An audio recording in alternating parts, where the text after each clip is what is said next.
আমার লৌহময় দেহ হইবে কাঞ্চন, আমি হরিময় বিশ্ব করিব দর্শন, লুটাইব মুক্তি পথে অনিবার। হায় কবে যাবে আমার ধর্ম কর্ম, কবে যাবে মিথ্যা জাতি কুলের মর্ম, কবে যাবে ভয়ে ভাবনা সোম, পরিহরি অভিমান লোকাচার। ওই আমি মাখি সর্বঙ্গে ভক্ত পদধূলি, ওই আমি পিব প্রেম বাড়ি দুহাত তুলি, অঞ্জলি অঞ্জলি প্রেমে যমুনার, অঞ্জলি অঞ্জলি প্রেমে যমুনার। আমি প্রেম পাগল হয়ে হাসিব কাঁদিব, সচ্চিদানন্দ সাগরে ভাসাবো, আমি আপনি মাতিয়ে জগৎ মাতাবো, হরিপদে নিত্য করিব বিহার, হরিপদে নিত্য করিব বিহার। ও গোবিন্দ, আমার জীবনের অন্তিম সময় এসে গেছে। অন্তিম সময় যদি তোমার সাক্ষাৎ না পাই, তোমার দর্শন না পাই, সমস্ত মানব জীবন আমার যে বৃথা হয়ে যাবে। না জানি পূর্ব জন্মে কত বড় পাপ করেছি, তাই এই ভীষণ মহাভারতের যুদ্ধ আমারই নেতৃত্ব হয়ে গেল। কত কোটি কোটি মানুষ মৃত্যুবরণ করলো, রক্তের ঢেউ বয়ে গেল। এ সব দোষে তো আমি দোষী হয়েছি গোবিন্দ। তুমি এখন আমাকে দর্শন দাও, তোমার এই দর্শনের আশা পথে আমার জীবন আমি রক্ষা করে আছি গোবিন্দ।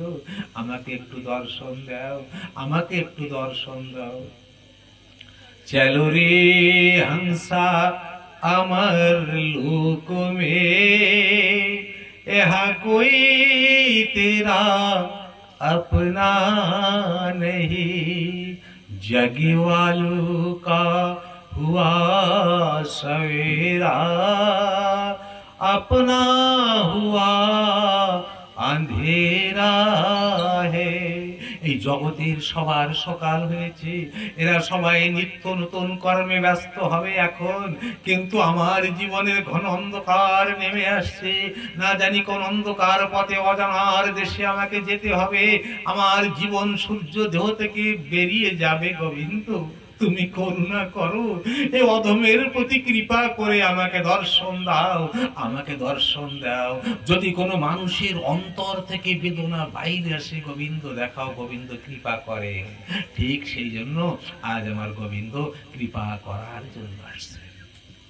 দূর থেকে আমার গোবিন্দ দেখতে পেয়েছে ওই যুদ্ধক্ষেত্রে বিশ্ব সরসজ্জায় শুয়ে আছে, দূর থেকে প্রণাম করেছে আমার বিশ্ব পিতামহ চরণে। বিশ্ব দেখতে পেয়েছে গোবিন্দ আমাকে প্রণাম করছে, কিন্তু আমার যে প্রণাম করার উপায় নেই গোবিন্দ। দুই হাতে যে আমার বাণ বিদ্ধ আছে, আমি দুই হাত তো এক জায়গায় করতে পারি না। পৃথিবীতে যে মানুষ হাত অর্থাৎ ইন্দ্রিয়কে যে একত্র করে বশ করতে না পারে, ওই মানুষ তো ভগবানকে সেবা করতে পারে না। তাই যখনই আমাদের দুই হাত এক জায়গায় হয়, আমরা তো নত হয়ে যাই। দেখে না ইন্দ্রিয় কে না ঘোড়া ভাগে, उन्हीं में हरदम संयम के कोड़े लगे, अपने रथ को सुमार्ग लगाते चलो, कृष्ण गोविंद गोपाल गाते चलो। याद आएगी हमारी कभी ना कभी, कृष्ण दर्शन तो देंगे कभी ना कभी। কৃষ্ণ কখনো না কখনো দর্শন দেবে, এই ভাবনা কিন্তু বিশ্ব পিতামহের আছে, নিশ্চয়ই আমাকে দর্শন দেবে। এই জন্য আজ গোবিন্দ দর্শন দেওয়ার জন্য কাছে এসেছেন, অন্তরে মানসিক ভাবে গোবিন্দকে প্রণাম করলেন। কাছে এসে আমার গোবিন্দ বিশ্বের পায়ে মাথা টাচ করে প্রণাম করে বলছেন, পিতামহ দেখো দেখো, যুধিষ্ঠির এসেছে, সে ইন্দ্রপ্রস্থের রাজা, সে হস্তিনাপুরের রাজা, মাতা কুন্তি এসেছে এবং দ্রৌপদী মহারানী পঞ্চব্রতা সব তোমার কাছে এসেছে, তুমি তাদের কিছু উপদেশ করো। সে রাজ্য চালাবে, রাজ্য চালাতে হলে উপদেশ না করলে রাজ্য চালাবে কি করে? নিশ্চয়ই তোমাকে উপদেশ করতে হবে। পিতামহ বলছে, কেশব, যদি কাউকে সম্মান দিতে হয় তাহলে তোমার কাছ থেকে শেখা উচিত। আমার হেন দিনহীন অধমকে তুমি এত বড় করছো, আমি কিবা বলবো? না না, বলতে হবে আপনাকে। আপনি পিতামহ, এই সম্পূর্ণ কৌরব বংশের আপনি এখন একমাত্র হেড বেঁচে আছেন, আপনাকে এবং আপনাকে যথেষ্ট শ্রদ্ধা যুধিষ্ঠির করছে এবং করবেও ভবিষ্যতে।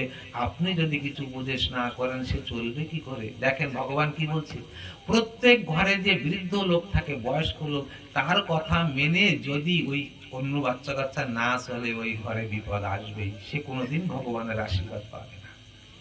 এই জন্য যুধিষ্ঠির আদি সব থেকে বয়োজ্যেষ্ঠ কৌরব বংশের বিশ্ব পিতামহ তার কাছে নিয়ে গেছে, তার কাছ থেকে উপদেশ দেওয়ার বাড়ির পিতামহ। তো ভগবান যে প্রণাম করেছে, প্রণাম করার কি নিয়ম আছে? অভিবাদনশীলস্য, অভিবাদনশীলস্য নিত্যম বৃদ্ধোপসেবিনা চত্বারি তস্য বর্ধন্তে আয়ুর্বিদ্যা যশো বলা। জয় রাধে। এবার মন দিয়ে শ্রবণ করবেন, প্রণাম করলে কি হয়? অভিবাদনশীলস্য নিত্যম, সদা সর্বদা যিনি মানুষকে প্রণাম করে, অভিবাদন করে, তার চারটা জিনিস বাড়ে। আর কি করতে হবে?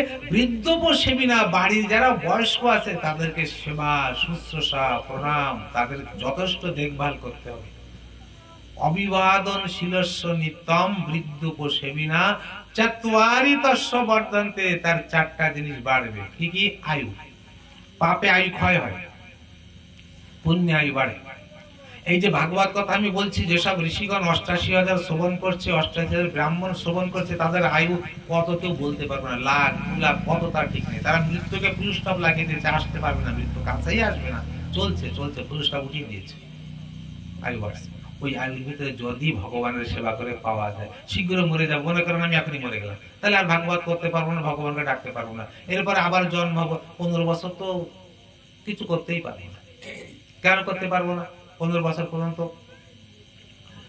প্রথম জননী কোলে স্তন্যপান কুতূহলে অজ্ঞান আছিন মতিহীন, তবে তো বালক সঙ্গে খেলাইনু নানা রঙ্গে, এমতি গোয়াইনু কতদিন। দ্বিতীয় সময়কাল বিকার ইন্দ্রিয় জাল, পাপ পুণ্য কিছুই নাহি ভয়, আর ভোগ বিলাস নারী এসব কৌতুক করি, তাহা দেখি হাসে যমরায়। সব থেকে ডেঞ্জার বিপদ এই দ্বিতীয় সময়, যখন মানুষের আস্তে আস্তে কৈশোর থেকে যৌবন বয়সে পদার্পণ করে, মানে ১০, ১২, ১৫, ১৪ থেকে এই ২০, ৩০-এর মধ্যে আসে। দ্বিতীয় সময়কাল বিকার ইন্দ্রিয় জাল, ইন্দ্রিয়গুলি বিকার, ভোগ লালসা কাম কামনা বেশি প্রবল হয়ে থাকে। ভোগ বিলাস, নারী নারী পুরুষের ভিতরে সম্পর্ক ওই সময় বেশি প্রবল হয়ে থাকে। তাহা দেখে হাসে যমরায়। যম হাসে, আরে পাগল মানুষ, তুই যখন তোর মাতৃ জঠরে ছিলি, অল্প সেই জরায়ুর ভিতরে ছোট্ট একটি থলির ভিতরে ছিলি, ঊর্ধ্বপদ হেট মুন্টে কত যন্ত্রণা পাচ্ছিলি। তোর মাতা যখন ঝাল কটু লম্ব খেত, তোর এই নরম চামড়ায় লেগে কত যন্ত্রণা করতো, তুই নড়াচড়া করতিস, ছটফট করতিস, আর গোবিন্দকে ডেকে বলতিস, ওগো গোবিন্দ কি যন্ত্রণায় তুমি আমাকে ফেলালে, সম্পূর্ণ শরীর আমার জ্বলে পড়ে যাচ্ছে, আমি যেন বন্ধ অর্ধ কুটিরে, আমি খুব কষ্ট পাচ্ছি, এখান থেকে আমাকে মুক্তি দাও, এখান থেকে মুক্তি দাও। যদি তুমি আমাকে এখান থেকে মুক্তি না দাও, আমি এই যন্ত্রণার সহ্য করতে পারছি না, গোবিন্দ আমাকে মুক্তি দাও। হ্যাঁ, আমি তোমাকে কথা দিচ্ছি, দ্বিতীয়বার এই জননী জঠরে যেন না আসতে হয়, তেমন কাজটি আমি করব। তোমার ভক্ত সঙ্গ করব, তোমার নাম যেখানে হয় সেখানে যাব, শ্রবণ করব। কিন্তু কি হয়, এই দ্বিতীয় সময়কাল বিকার ইন্দ্রিয় জাল সব ভুলে যায়। সেই জন্য ভোগ বিলাস নারী এসব নিয়ে কৌতুক করে। তখন তৃতীয় সময়কালে বন্ধন সে হাতে গলে, পুত্র কলত্র গৃহবাস, আশা বাড়ে দিনে দিনে, ভোগ না ত্যাগ নাহি হয় মনে, হরিপদে না করিলুয়ার। এবার তৃতীয় সময়কাল, বিবাহ হয়ে গেল, বাচ্চা কাচ্চার জন্ম হয়ে গেল, মাথায় বোঝা, মাথা গলায় হাতে গলে দড়ি, পুত্র কলত্র মানে স্ত্রী গৃহবাস, আশা বাড়ে দিনে দিনে, ছেলেকে ডাক্তার করব, ইঞ্জিনিয়ার করব, মেয়েকে একটা আইএস অফিসারের সঙ্গে বিবাহ দেব। ভোগ বাড়ে, আশা বাড়ে, ত্যাগ নাহি হয় মরে। আর ভগবানের পায়ে যাওয়ার কথা তো দূরেই পড়ে গেল। চারি হইল বেলা যদি, হরিল আখির জ্যোতি, শ্রবণে না শুনি অতিশয়। বলছে আমার 4 ভাগে যখন আমি পৌঁছে গেছি, মানে আমাদের অবস্থা, হরিল আখির জ্যোতি, চোখের পাওয়ার কমে গেছে, কানের ক্ষমতাও শোনার ক্ষমতাও করে গেছে, শ্রবণে না শুনি অতিশয়। এই 4 অবস্থা। বলরাম দাসে কয়, এইবার রাখো মহাশয়। তো আয়ু বাড়ে কি করলে? প্রণাম করলে। বিদ্যা বাড়ে কি করলে? প্রণাম করলে। এই জন্য ছোটবেলায় বাচ্চাদের প্রণাম করার অভ্যাস করতে হয়। ওই যার গৃহের বাচ্চা পিতা মাতাকে প্রণাম করে না, যত পড়া মুখস্থ করলে পড়া মুখস্থ হবে না। প্রণাম করা শিখতে হবে ছোটবেলার থেকে বাচ্চাদের। প্রণাম, বাচ্চা প্রণাম করবে। আয়ুর বিদ্যা, বিদ্যা হবে। বলরাম দাস ছিল কোথায়? গদাধর দাস রাধাকুণ্ডে। যতদিন পর, যত সময় পর্যন্ত 2000 লোকের চরণে স্পর্শ না করবে, টিফিন করতে না সকালবেলা। প্রত্যেক দিন কমপক্ষে 2000 লোকের চরণ ছবি ছবি। চিন্তা করতে পারেন কেমন ভক্ত, ভক্তের চরণ ধুলিতে কি আছে? চরণ ছবি। আয়ুর বিদ্যা, যশ, তার যশ বাড়বে, আর বলম শরীরে শক্তি হবে। চত্বারি তস্য বর্ধন্তে, আয়ুর বিদ্যা যশ বলম। প্রণাম করেছে। এবার যখন ভগবান শ্রীকৃষ্ণ মনে মনে বলছে, বলবো তো আমি, ওই বিশ্বের ভিতরে প্রবেশ করে যাব, প্রবেশ করে যে আমি বলবো এই কথা এবং উপদেশ আমি করব। উপদেশ যখন করবে, এবার সবাইকে বলছে যে দেখো, শান্ত হয়ে যাও, আমার পিতামহ এখন তোমাদেরকে উপদেশ করো। যুধিষ্ঠির, মন দিয়ে শোনো, কেন ভগবান ফেল হয়ে গেছে, রাত্রে উপদেশ করতে পারেনি, বুঝাতে পারেন ঠিকভাবে, ফেল হয়ে গেছে। এই জন্য বলছে সবাই শান্ত হয়ে মন দিয়ে শুনি। এবার বিশ্ব পিতামহ বলা আরম্ভ করেছে, দান ধর্মান রাজ ধর্মান মোক্ষ ধর্মান বিভাগস, স্ত্রী ধর্মান ভাগবত ধর্মান সমাস ব্যাস যুগত। প্রথম স্কন্ধের 9ম অধ্যায়ের 27 নম্বর শ্লোক বললেন, প্রত্যেক মানুষের উচিত জীবনের প্রথম পর্যায়ে যথেষ্ট পরিমাণে কর্ম করা উচিত এবং পয়সা উপার্জন করা উচিত। পয়সা উপার্জন করার প্রথম লক্ষ্য হচ্ছে গোবিন্দকে পাবো, অর্থাৎ কিসের মাধ্যমে? দানের মাধ্যমে। ধনের তিন গতি মন দিয়ে শ্রবণ করবেন। টাকা পয়সার তিনটা গতি, তিন দিকে ছোটে। তো ওই টাকা পয়সাকে ধরে আমাদের কর্তব্য দুটি কাজ করতে হবে প্রথমে, আর যদি দুটি না কাজ করেন তা আর একদিকে অটোমেটিক যাবে। কি কি কাজ? নাম্বার 1 হচ্ছে দান, তারপর নাম্বার 2 ভোগ। খরচ করবেন, আপনার ঠান্ডা লাগছে সোয়েটার কিনবেন, না পয়সা বাঁচাই। যদি বেশি বাজাতে যান লাস্ট হবে কি? নাশ, লাস্টে নষ্ট হবে পয়সা। আপনি ভোগ করতে পারবেন, আরেকজন মেরে খেলে, কেউ মেরে নেবে। এই জন্য হয় দান করবেন, নাই ভোগ করবেন, নাহলে নাশ হবে ধনের তিন গতি। এই জন্য যুধিষ্ঠির, তুমি প্রচুর পরিমাণে দান করবে। জয় শ্রী রাধে। প্রচুর পরিমাণে তুমি দান করবে। দান করলে মানুষের মুক্তি হয়ে যায়। এই জন্য রামকৃষ্ণ ঠাকুর বলেছিলেন, যার ধন আছে সে মাপো, মাপো মানে দান করো, আর যার ধন নাই সে জপো, যত পারো জপ করো। দান সব থেকে বড় জিনিস পৃথিবীতে, দান। এই যে গৃহে যে ভাগবত হচ্ছে, অন্ন দান হচ্ছে, বস্ত্র দান হচ্ছে, এবং ভাগবত কথাও দান হচ্ছে। এর সব থেকে বড় দান ভাগবত কথা দান। দান ধর্ম না, এটা হচ্ছে মানুষের পরম ধর্ম, দান। প্রত্যেক মানুষকে দান করা উচিত, প্রত্যেক মানুষকে দান করা উচিত।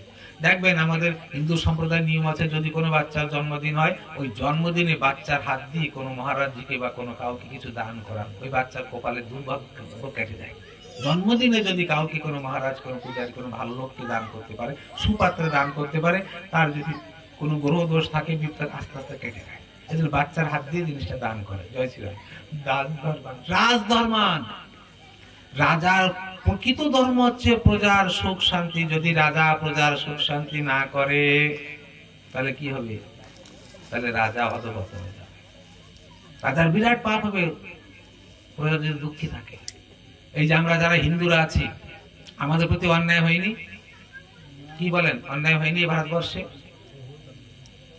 ভোট হয়েছিল প্রথমে, কি নিয়ে ভোট হয়েছিল? ভারত স্বাধীন হওয়ার পরে যে কে প্রধানমন্ত্রী হবে, তো ভোটে দাঁড়িয়েছিল জওয়াহরলাল নেহরু আর সর্দার বল্লভভাই পটেল।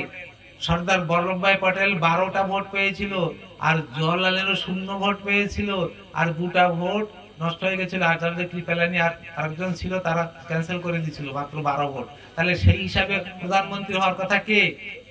সর্দার বল্লভভাই পটেল। কিন্তু যারে আমরা মহাত্মা বলি, সে আমাদের প্রতি দয়া করে ওরে কেটে দিয়ে তৈরি করে দিল কাকে? জওয়াহরলাল নেহরু। জওয়াহরলাল নেহরুকে তৈরি করে দেওয়ার পরে এবার হয়ে গেল হিন্দু আর মুসলমান ভাগ। আর যদি আমরা আমাদের জায়গায় থাকতাম, আজ পর্যন্ত বাংলাদেশ যে জায়গায়, এই জায়গায় যে হিন্দুরা যদি প্রচন্ড পরিমাণে থাকতো, সেই অঞ্চলে গায়ক বেশি, বৈজ্ঞানিক বেশি, ওই অঞ্চলের মাটির গুণ বেশি আলাদা, হাওয়া, জলের হাওয়া আলাদা, আমাদের ব্রেনের, আমাদের বাচ্চা কাচ্চা সব বিরাট বড় বড় একজন হয়ে যেত। আমরা আমাদের জায়গা ছেড়ে এইখানে চলে এসে কার দয়ায়? এই কংগ্রেসের দয়ায়। যদি ভাগ, আর কি পরিমাণে এক এক দিনে কয় লাখ লাখ হিন্দুদের কেটে ফেলেছে, হিন্দু মেয়েদের বউদের লুণ্ঠন করে নিয়ে গেছে এই মুসলমান। কার জন্য হয়েছে? তার ফলে কি হয়েছে? এক এক করে সব গুলি খেয়ে মরে গেছে। কি তাই কিনা? দেখেন ভাগবতের কথা ঠিক হচ্ছে কিনা। যদি তুমি তোমার প্রজার প্রতি অন্যায় করো, তোমার কিন্তু ক্ষতি হবে। ক্ষতি হয়ে গেছে। ইন্দিরা গান্ধীও মরলো, জওয়াহরলাল নেহরু এইভাবে মরলো, আবার রাজীব গান্ধীও গুলি খেয়ে মরলো। মরতেছে সবাই গুলি। কেন? এই জন্য বলছে যুধিষ্ঠির, খবরদার, তোমার প্রজা যদি তোমার রাজ্যে সুখী না থাকে, তোমার কিন্তু অধঃপতন হবে। এই দিকে ভালো করে খেয়াল করো। তাহলে দান ধর্মান, রাজ ধর্মান। আর কি বলছে? আর একটি সব থেকে বড় ধর্ম হচ্ছে, সেই ধর্ম হচ্ছে মোক্ষ ধর্ম। তুমি কিন্তু যা করো না করো, ভাববে এই সংসার তোমার না। তুল্য নিন্দা স্তুতির মৌনি, সন্তুষ্ট যে কেন চিত, অনিকেত স্থিরমতি, ভক্তিমান মে প্রিয় নর। শ্রীমদ্ ভাগবত গীতা 12 অধ্যায় 19 নম্বর শ্লোক কি বলছে? তুল্য নিন্দা স্তুতির মৌনী। যদি ভগবানের কাছে যেতে হয় তোমাকে যে গালাগালি দেবে তার প্রতি চুপ থাকবে, আর যে ভালো বলবে সেখানেও চুপ থাকবে। তুল্য নিন্দা স্তুতির মৌনী, সন্তুষ্ট যেন কেনচিৎ, উভয় ক্ষেত্রে সন্তুষ্ট হতে হবে। আর মনে মনে ভাবতে হবে অনিকেত। অনিকেত মানে আমি যে ঘরে আছি এই ঘর আমার না, আমি যে বিল্ডিং আছি এই বিল্ডিং আমার না, অনিকেত। আর স্থিরমতি, মন ঠিক করতে হবে যে আমি যে দেহে আছি এই দেহ আমার না। কয়েকদিন পরে এই দেহ আগুনে পড়ে যাবে, কি রাখতে পারবেন চিরদিন? যতই আপনি সাবান পাউডার লাগান, যতই সুন্দর সাজেন, যতই চুল কালো করেন, রাখতে পারবেন চিরদিন এই দেহকে? রাখতে পারবেন না। এর জলে পড়বে, এ দেহ আগুনে জ্বলে যাবে, আগুনে জ্বলে ভস্ম হয়ে যাবে, আগুনে জ্বলে একদিন নিশ্চয়ই পুড়ে যাবে। अरे मन मुसाफिर निकालना पड़ेगा, मन के बोलছে, आत्मा के बोलছে, अरे मन मुसाफिर निकालना पड़ेगा, इस काया को घर को एक दिन छोड़ना पड़ेगा। কি ছাড়তে হবে কিনা? একদিন छोड़ना पड़ेगा। इस भाड़े के घर को क्या तू संभाले, घर का मालिक तुझे जिस दिन घर से निकाले। এত সামলাচ্ছি, সুন্দর করছি, সামলাই রাখছি না। ভাড়ার ঘর, ভাড়া করা ঘর নাই, দেহ থেকে পৃথিবীতে নিয়েছি, খিতি অপতেজ মরুদ্বম থেকে নিয়েছি, পৃথিবী থেকে নিয়েছি, তাই আমার দেহটা তৈরি হয়েছে। তাই এই দেহ থেকে বলছি, ইস ভাড়ে কে ঘর কো ক্যা তু সামালে, जिस दिन घर का मालिक तुझे घर से निकाले, তোকে কিন্তু ঘর থেকে নিশ্চয়ই বের করে দেবে একদিন, তুই আর ঘরে থাকতে পারবি না। लेकिन इसका किराया भी तुझको चुकाना पड़ेगा। খবরদার, এই ভাড়া ঘরে থাকছিস না, একটা ভাড়া আছে, এর ভাড়া তুই দিবি না, এর ভাড়া তুই দিবি না। তুই তো খেয়ে দে আরামসে মজা করছিস, এই যে শরীর পেয়েছিস, শরীরের ঘরে তুই বসে আছিস। সেই মন, इसका किराया भी तुझको चुकाना पड़ेगा। इसका क्रिया না দিয়ে তুই যেতে পারবি না, তোকে যেতেই হবে। आएगा নোটিশ, জামানত না হোগি, একদিন নোটিশ আসবে, উপরওয়ালার নোটিশ সবার আসবে। যারা মরে গেছে তাদের নোটিশ এসেছিল, আমাদেরও একদিন নোটিশ আসবে। আরে মরণ একদিন আমার সামনে আসবে, তুই প্রস্তুত হ, তোর আর সময় নাই, তোর আর সময় নাই। মৃত্যু শিউর এসে তোকে ডাক দিয়ে বলবে তুই প্রস্তুত হ, তোকে যেতে হবে। আয়েগা নোটিশ, তেরা জামানত না হোগা, पल्ले में घर कुछ अमानत ना होगा। ভালো করে বুঝেন, पल्ले में घर कुछ अमानत, अमानत মানে কিছু সম্পদ। তোর যখন নোটিশ আসবে, তোর যদি কিছু টাকা না থাকে তা তোর জামিন হবে কি করে? জামিন করতে গেলে পয়সা লাগে না, তো টাকা নেই। কিসের টাকা? এই যে আপনারা এখানে বসে টাকা জোগাড় করছেন, এই টাকা। তোর নোটিশে জমানত হবে না যদি তোর কিছু তোর কাছে, তোর পাল্লেমে মানে তোর আসলে যদি কিছু টাকা পয়সা না থাকে। वो करके कैद तुझे चलना पड़ेगा, जमदूत তোকে বেঁধে নিয়ে যাবে। वो करके कैद तुझे चलना पड़ेगा। जम राज को जब जमराज के जब अदालत चलोगे, जब पूछेगी तब क्या कहोगे। যখন জিজ্ঞেস করবে যমরাজ, আরে তুমি কি কি করেছিলে, তুমি কি করেছিলে, তখন কি বলবে? এইজন্য কিছু আমানত জোগাড় করো না, বলতে তো পারবে। পাপো কে গঠরি মে नहीं तो तुमको जलना पड़ेगा। জমপুরিতে তোমাকে জ্বলে পুড়ে মরতে হবে যদি তুমি মোক্ষ ধর্মের জন্য চেষ্টা না করো। যুধিষ্ঠিরকে বলছে পিতামহ ভীষ্ম, কিন্তু প্রকৃত ভেবে দেখুন তো যুধিষ্ঠিরকে বলছে না আমাদেরকে বলছে, সব মানুষকে বলছে তুমি সংসারে তোমার যে কর্তব্য কর্ম করো, তুমি পিতা তুমি তোমার কর্তব্য করো, তুমি মাতা তুমি তোমার কর্তব্য করো, তুমি পুত্র তুমি তোমার কর্তব্য করো, যেমন যে মানুষ তুমি তোমার কর্তব্য করো। একে বলে রাজধর্ম। আর রাজধর্মের পরে মোক্ষ ধর্মের কথা চেষ্টা করো। আমি যা করছি না এই আমার চিরদিন থাকবে না, এই দেহ আমার না, এই ঘর আমার না, এই নাম আমার না, একদিন আমাকে চলে যেতে হবে। এই জন্য মোক্ষ ধর্মের কথা চেষ্টা করো। তারপর কি বলছেন? স্ত্রী ধর্ম। স্ত্রী ধর্ম মানে স্ত্রীদের সংসারে যথেষ্ট সম্মান প্রদান করো। নারী যত্র পূজ্যন্তে রমন্তে তত্র দেবতা। যে গৃহে নারী পূজা পায় সেই গৃহে দেবতা থাকে, আর যে গৃহে নারীকে ওই গৃহের পুরুষ অপমান করে মারধর করে, ওই গৃহে মা লক্ষ্মী কোনোদিন থাকে না। নারীকে যথেষ্ট ভাবে সম্মান করো, স্ত্রী ধর্ম। আর শেষ হচ্ছে ভাগবত ধর্ম। ভাগবত ধর্ম মানে কি? ভাগবতে যা যা করার কথা উল্লেখ করেছে সেগুলি আপনারা শ্রবণ করছেন, অর্থাৎ ভক্তি, জ্ঞান, বৈরাগ্য। এই ভাগবতের 3টি মন সূত্র, এই 3টি জোগাড় করতে হবে। সম্পূর্ণ ভাগবতের অনেক কথা বলেছে, কিন্তু মূল সার মনে রাখার চেষ্টা করবেন। ভাগবত আমাদের 3টি জিনিস শিখাচ্ছে, ভক্তি, জ্ঞান, বৈরাগ্য। এই 3টি আমাদের আদায় করতে পারলে আমরা স্বর্গধামে প্রবেশ পাবো, মানে বৈকুণ্ঠ ধামে প্রবেশ পাবো, অন্যথা পাবো না। সমাজ ব্যাস জগত, এইভাবে বলল।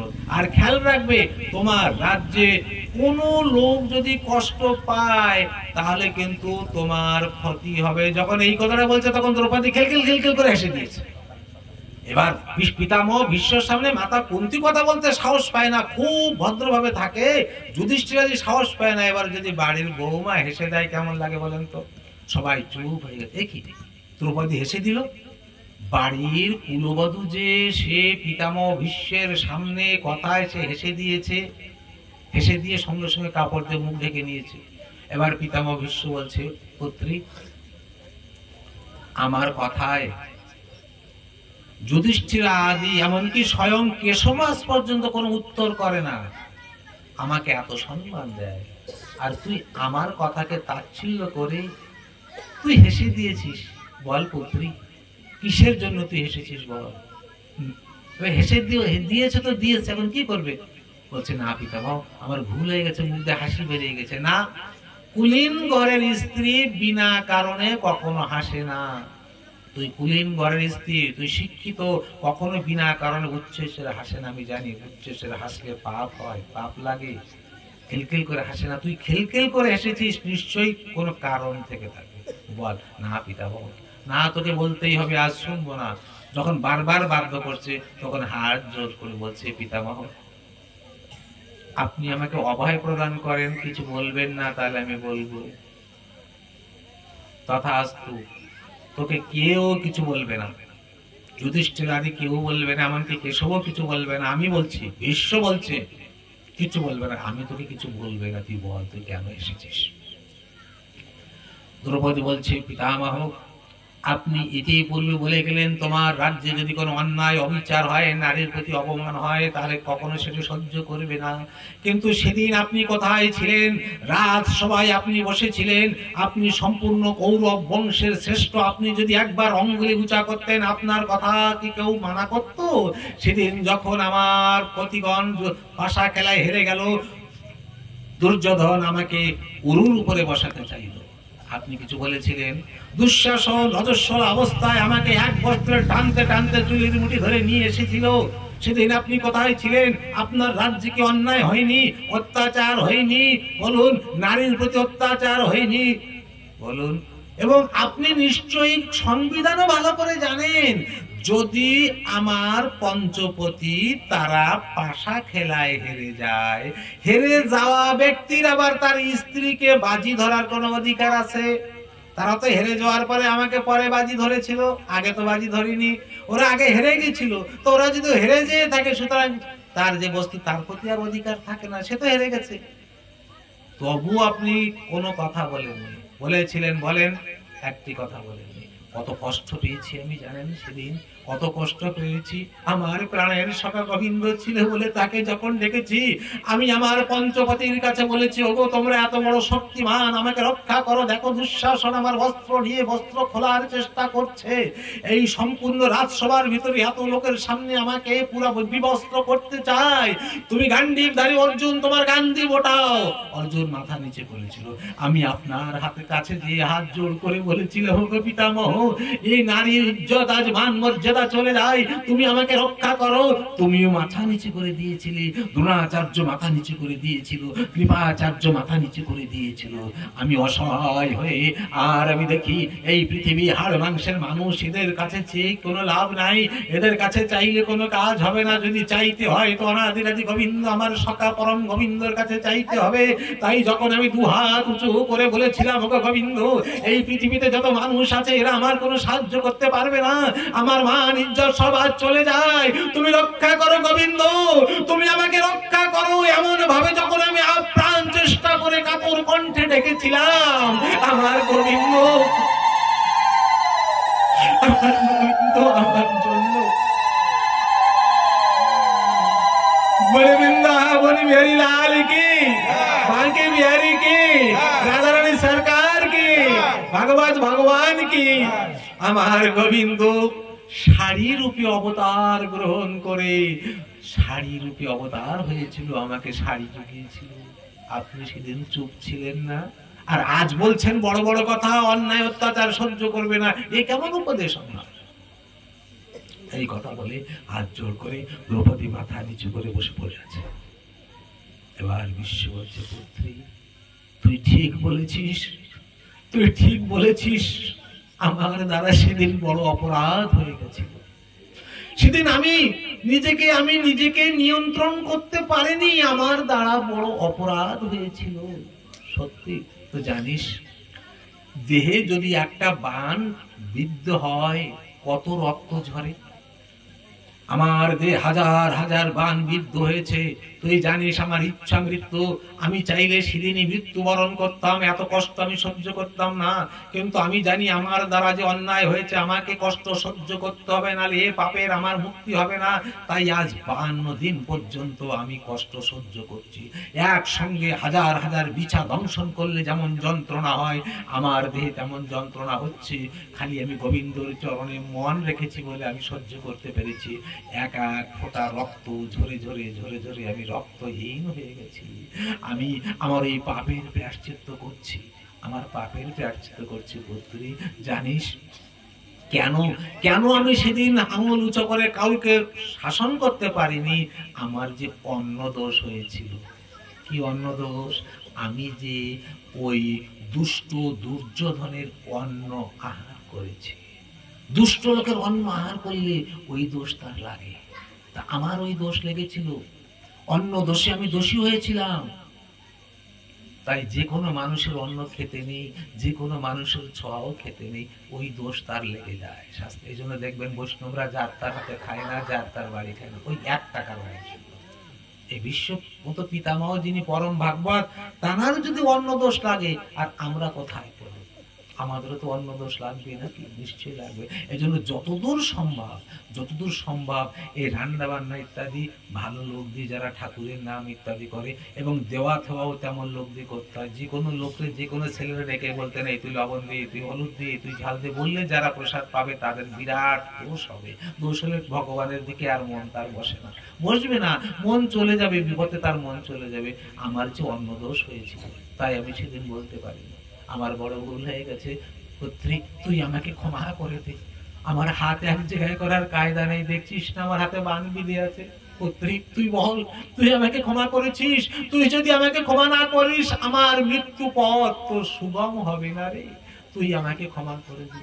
পিতামহ ভুলে যান সে কথা, ভুলে যান, সব চলে গেছে। আমার গোবিন্দ আমাকে কৃপা করেছে, সুতরাং আমি চাই সবাই তাকে কৃপা করো। এবার বিশ্ব বলছে, তোমরা কিন্তু সবাই চুপ করো, এখন কেউ কিছু বলবে না। আমি আমার গোবিন্দের সঙ্গে একটু কথা বলতে চাই। কেউ কিন্তু কথা বলবে না। এবার নয়ন গোবিন্দের মুখপানে রেখেছে, রেখে বলছে, গোবিন্দ তোমার কাছে আমি কিছু চাই, দেবে? পিতামহ বলো। তো চাওয়ার আগে আমি তোমাকে একটা জিনিস দিতে চাই, নেবে? বলো তো। আমার একটা মেয়ে আছে, ওই মেয়েকে আমি তোমার সঙ্গে বিবাহ দিতে চাই। এই কথা যখনই বলেছে, অর্জুন বলছে, বাহ, এ বুড়োর আবার কবে মেয়ে হলো? তো বাল ব্রহ্মচারী, বিবাহ করেনি, মেয়ে কবে হলো? জোরে জোরে বলেছে। বিশ্ব বলছে, অর্জুন বয়স্করা যেখানে কথা বলে সেখানে কথা বলতে নেই, চুপ থাকো। আমি যাকে বলেছি সে নিশ্চয়ই বুঝবে, সে নিশ্চয়ই বুঝবে। ইতি মতিরিপা কল্পিতা বিভূম্নি বিতৃষ্ণা ভগবতী সত্যত পুঙ্গবে বিভূম্নি সসুকম উপগতে ক্বচিৎ বিহর্তু প্রকৃতি মুপিয়োষিয়াদ ভব প্রবাহ। নবম অধ্যায় 32 নম্বর শ্লোক। ইতি মতি রূপা কল্পিতা, আমার যে মতি আছে না, এই মতি রূপ কন্যা। আমাদের সবার যে মতি, মতি মানে বিচার, ব্রেন, মন, মতি বলে। ইতি মতি রূপা কল্পিতা, আমার এই মতিরূপ কন্যাকে আপনি নেন। দেখবেন কোন মেয়েকে বিবাহ দেওয়ার পরে সে কোথায় থাকবে? হয়তো তার স্বামীর কাছে থাকবে, সেফ। এবার স্বামী যদি মারা যায় কোথায় থাকবে? তার পিতার কাছে থাকবে, সেখানে মেয়েটি সেফ।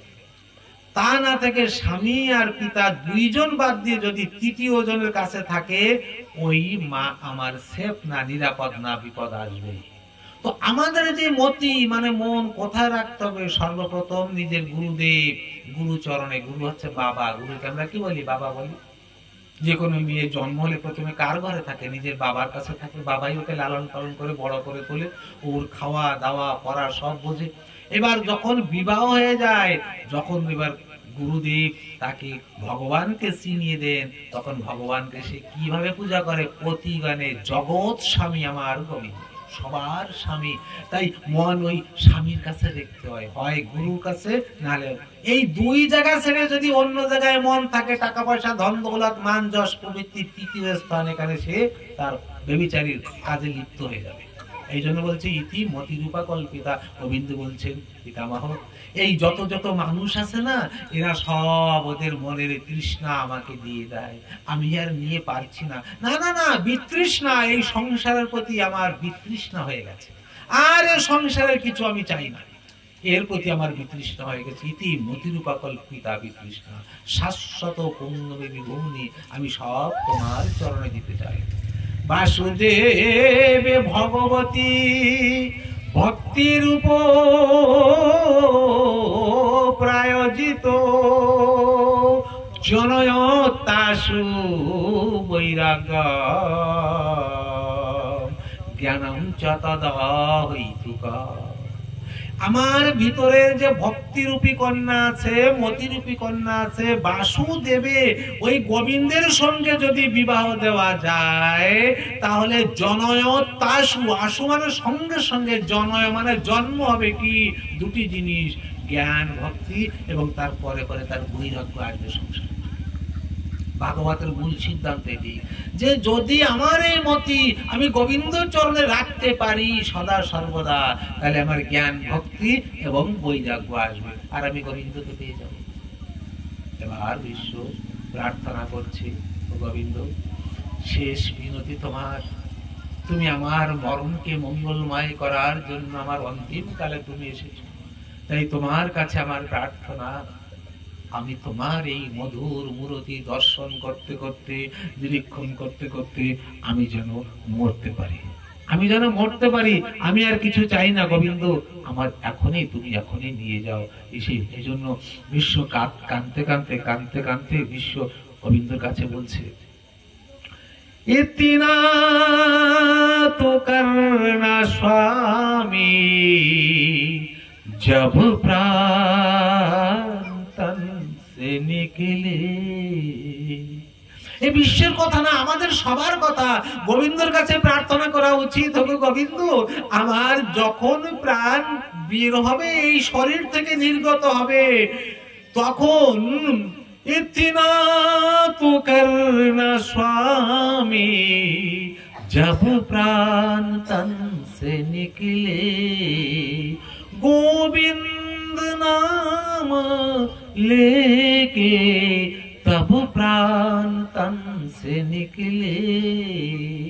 আমি যেন মুখ দিয়ে গোবিন্দ নাম নিতে পারি, আমি যেন মুখ দিয়ে রাধে রাধে বলতে পারি, আমি যেন মুখ দিয়ে হা কৃষ্ণ বলতে পারি। যখন আমার প্রাণ নির্গত হবে, এতটুকু সুস্থ সবল আমাকে রেখে গোবিন্দ, আমি যেখানে মরি কোনো চিন্তা নেই, কিন্তু আমার মুখ থেকে যেন তোমার নামটা বেরোয় শেষ অবস্থায়, এটি সব থেকে বড় জিনিস। श्री गंगा जी का तट हो या वृंदावन का बंशी बट हो, मेरा सावरा निकट हो जब प्राण तन से निकले। মেরা সাওরা বলে, হে গোবিন্দ, তুমি যেন আমার কাছে থাকো, আমার প্রাণ যখন নির্গত হবে তখন তোমার এই মধুর মূর্তি যেন আমার চোখের সামনে ভেসে ওঠে।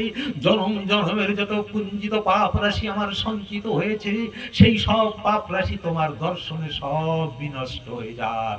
আমি শুধু এইটুকু চাই, আমি শুধু এইটুকু চাই। श्री वृंदावन का थल हो मेरे मुंह में, तुलसी दल हो श्री विष्णु चरण का जल हो, जब प्राण तन से निकले, जब प्राण तन से निकले। আমার প্রাণ যখন চলে যাবে, আমার মুখে চোখে যেন তুলসী পাতা থাকে, আমার মুখে যেন বিষ্ণু চরণের জল অর্থাৎ গঙ্গা জল হয়। মরে গেলে আমরা কি করি? গঙ্গা জল দিই না, মৃত্যু মুখেও তুলসী পাতা লাগাই না কেন? বলছে এটা সব থেকে বড় জিনিস, সবাই চায় মৃত্যুর সময় তুলসী পাতা আমি যেন পাই, তুলসী পাতা যেন আমি পাই। जब कंठ प्राण आए कोई रोग ना सताए, यम दर्शना दिखाए, जब प्राण तन से निकले। সব থেকে ভাগ্যবান তারা যারা মরার সময় যাদের কোনো রোগ থাকে না। মনে রাখবেন ভালো করে, যদি কেউ রোগে মরে তাকে আবার পৃথিবীতে আসতে হবে, সে উদ্ধার হবে না, কোনোদিন উদ্ধার হবে না। এই জন্য বলছে জব কণ্ঠে প্রাণ আয়, আমার প্রাণ যখন এইখান থেকে কণ্ঠের কাছে চলে আসবে তখন যেন গোবিন্দ আমার কোনো রোগ থাকে না। যদি আমার রোগ থাকে তাহলে তো আমি তোমার নাম স্মরণ করতে পারবো না, মুখ দিয়ে তোমার নাম বলতে পারবো না। আমি কেউ যদি জোরে জোরে কানের কাছে আমার নামও করে, হরে কৃষ্ণ কৃষ্ণ কৃষ্ণ হরে হরে, হরে রাম রাম রাম হরে হরে, আমি তো সে নাম শ্রবণ করতে পারবো না। তাই আমার যেন কোনো রোগ না আসে, এইটুকু কৃপা করো। जब कंठ प्राण आए कोई रोग ना सताए, यम दर्शन दिखाए, ওই সময় যেন জমকে আমি না দেখি, ওই সময় যেন আমি জমকে না দেখি, জমের দূতকে না দেখি। যদি আমার জমকে দেখা হয় নিশ্চয়ই আমাকে জমপুরি নিয়ে যাবে। সারা জনম যে পাপের কাজ করেছি, পাপের বোঝা আমি বই নিয়েছি, এই পাপের শাস্তি না জানি কত ভয়ানক হতে পারে। আমি তো তোমার ওই লোকে আর যেতে পারবো না, জমপুর থেকে পুনরায় আমাকে ফিরে আবার এই মর্তধামে আসতে হবে। সেই জন্য গোবিন্দ তুমি কৃপা করো, সেদিন যেন আমি জমকে না দেখি, আমার দর্শন না দিখায়। उस वक्त जल्दी आना नहीं श्याम, भूल मुझे जाना। এ গোবিন্দ, যখন আমার প্রাণ চলে যাবে ওই সময় তুমি আমার সামনে এসে উদয় হয়েও তুমি আমাকে ভুলবে না তো? বলো, সারা জীবন আমি তোমাকে মনে করিনি, সারা জীবন বিভিন্ন কর্ম যশ মান প্রতিষ্ঠার ভিতরে আমি নিজেকে নিয়োজিত করেছিলাম, আমি তোমাকে কখনো মনে করতে পারিনি, স্মরণ করতে পারিনি। যেখানে তোমার কথা হয়, যেখানে তোমার নাম হয়, আমি সেখানে যেতে পারিনি, যদিও গিয়েছি সেখানে আমি মন বসাতে পারিনি। তাই না জানি আমি কত পাপ করেছি। গোবিন্দ, আমি তো ভুল করতে পারি, তোমাকে স্মরণ করতে পারি না, তুমি তো আমার সামনে আসতে পারো। তাই বলছি যদি আমিও ভুল করি গোবিন্দ, তুমি যেন ভুল করে না। উস वक्त जल्दी आना नहीं श्याम, भूल मुझे जाना। গোবিন্দ, তুমি আমাকে ভুলো না, তুমি আমাকে ভুলো না। আমার মৃত্যুর সময় যদি তুমি আমাকে ভুলে যাও, আবার আমাকে জন্ম নিয়ে এই পৃথিবীতে আসতে হবে। না জানি বৃক্ষ থেকে জন্ম নেব না কোনো, এই ইতর প্রাণী গরু কুকুর ভেড়া ছাগল এদের গর্ভে জন্ম নিতে পারি, বলা যায় না। আমি না জানি কত ভয়ানক কর্ম করেছি এই পৃথিবীতে। তাই গোবিন্দ, তুমি আমাকে ভুলো না, আমি তোমার অধম সন্তান, তুমি আমাকে ভুলো না। শ্রী রাধে জি কো संग लाना, तब प्राण तन से निकले। তুমি রাধেজিকে এনে যুগল মূর্তি ধরে আমার নয়নের সামনে সেদিন দাঁড়াবে। আমি প্রাণ ভরে অবলোকন করব তোমার এই মধুর মূর্তি। অবলোকন করে হা কৃষ্ণ বলতে বলতে আমি তোমারই ধামে পৌঁছে যাব গোবিন্দ। এমন ভাবে আমার বিশ্ব পিতামহ গোবিন্দের কাছে প্রার্থনা করছে এবং গোবিন্দের কাছে প্রার্থনা করতে করতে বিশ্ব পিতামহর কি হয়েছে, আস্তে আস্তে হঠাৎ দেখতে পায়, মানে নয়ন বুঝে আসবে, প্রাণ নির্গত হবে, হঠাৎ দেখতে পায় রাধারানী আর ভগবান শ্রীকৃষ্ণ এমন বাঁশি নিয়ে ত্রিভঙ্গিতে যেমন দাঁড়িয়ে, হঠাৎ দেখতে পায় বিরাট লাইট আলোকের জ্যোতি হয়ে উঠেছে, ফুটে উঠেছে। কি করবেন, হাত তো এক জায়গায় হচ্ছে না, হাত তো বাধা আছে, তাই মাথা এমন করে প্রণাম করলেন, চোখ চিরদিনের জন্য বুঝে গেল। বলে বৃন্দাবন বিহারী লাল কি, বৃন্দাবন বিহারী লাল কি, বিশ্ব কি, মহা ভগবত বিশ্ব মহারাজ কি। সঙ্গে সঙ্গে কুন্তী, দ্রৌপদী, ভীম, অর্জুন, নকুল, সহদেব, যুধিষ্ঠিরা সব কান্না করে উঠেছে, কান্নার রোল। মরে গেছে, কানতে নাই, কানতে নাই, কান্না করো না, কোনো কান্নার প্রয়োজন নেই। ইনি মহান ছিলেন, একজন মহান ভাগবত, এই সম্পূর্ণ পৃথিবীকে পবিত্র করে রেখেছে। আমাদের এখন কর্তব্য তার অন্ত্যেষ্টি ক্রিয়া করা, অন্ত্যেষ্টি ক্রিয়া করে তারপর পাড়া প্রতিবেশী প্রত্যেককে জ্ঞাতি ভোজন ইত্যাদি করিয়ে আমাদের কাছ থেকে নিবৃত্ত, আমাদের এটি পরম কর্তব্য। তাই বিশ্ব পিতামহর কথায় সবাই মিলে কি করলেন, অন্ত্যেষ্টি ক্রিয়া সম্পাদন করলেন। অন্ত্যেষ্টি ক্রিয়া সম্পাদন করে তৎপশ্চাৎ জ্ঞাতি ভোজন ইত্যাদি সব কিছু সম্পন্ন হলো। সম্পন্ন হওয়ার পর আমার গোবিন্দ কি করলেন, আমার গোবিন্দ নিজ ধামে প্রস্থান করলেন।